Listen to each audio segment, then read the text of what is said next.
ನಾನು ಡಿ.ಕೆ. ಶಿವಕುಮಾರ್ ಎಂಬ ಹೆಸರಿನಾದ ನಾನು ಕಾನೂನು ಮೂಲಕ ಸ್ಥಾಪಿತವಾದ ಭಾರತದ ಸಂವಿಧಾನ ವಿಷಯದಲ್ಲಿ ನಿಜವಾದ ಶ್ರದ್ಧೆ ಮತ್ತು ನಿಷ್ಠೆಯನ್ನು ಹೊಂದಿರುತ್ತೇನೆಂದು ನಾನು ಭಾರತದ ಸಾರ್ವಭೌಮತ್ವವನ್ನು ಮತ್ತು ಅಖಂಡತೆಯನ್ನು ಎತ್ತಿ ಹಿಡಿಯುತ್ತೇನೆಂದು ಮತ್ತು ಕರ್ನಾಟಕ ರಾಜ್ಯದ ಮುಖ್ಯಮಂತ್ರಿಯಾಗಿ ನನ್ನ ಕರ್ತವ್ಯವನ್ನು ಶ್ರದ್ಧಾಪೂರ್ವಕವಾಗಿ ಮತ್ತು ಅಂತಃಕರಣಪೂರ್ವಕವಾಗಿ ನಿರ್ವಹಿಸುತ್ತೇನೆಂದು ಭಯ ಅಥವಾ ಪಕ್ಷಾತೀತವಲ್ಲದೆ ರಾಗ ದ್ವೇಷವಿಲ್ಲದೆ ಎಲ್ಲ ಬಗೆಯ ಜನರಿಗೆ ಸಂವಿಧಾನಕ್ಕೆ ಮತ್ತು ಕಾನೂನಿಗೆ ಅನುಸಾರವಾಗಿ ನ್ಯಾಯಯುತವಾಗಿ ಮಾಡುತ್ತೇನೆಂದು ನನ್ನ ಅಜ್ಜ ಗಂಗಾಧರಜ್ಜನ ಹೆಸರಿನಲ್ಲಿ ಪ್ರಮಾಣ ಮಾಡುತ್ತೇನೆ.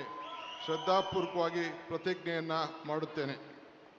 ಮಾನ್ಯ ಮುಖ್ಯಮಂತ್ರಿಗಳು ಈಗ ಪ್ರಮಾಣ ವಚನಕ್ಕೆ ಸಹಿ ಮಾಡಲಿದ್ದಾರೆ.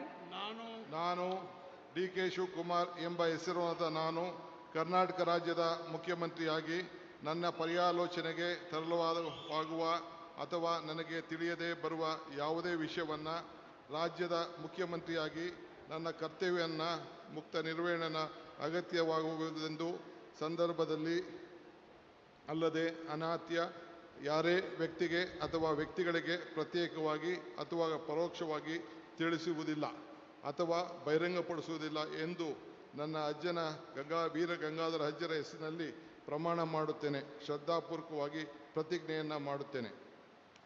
ಧನ್ಯವಾದಗಳು ಸರ್.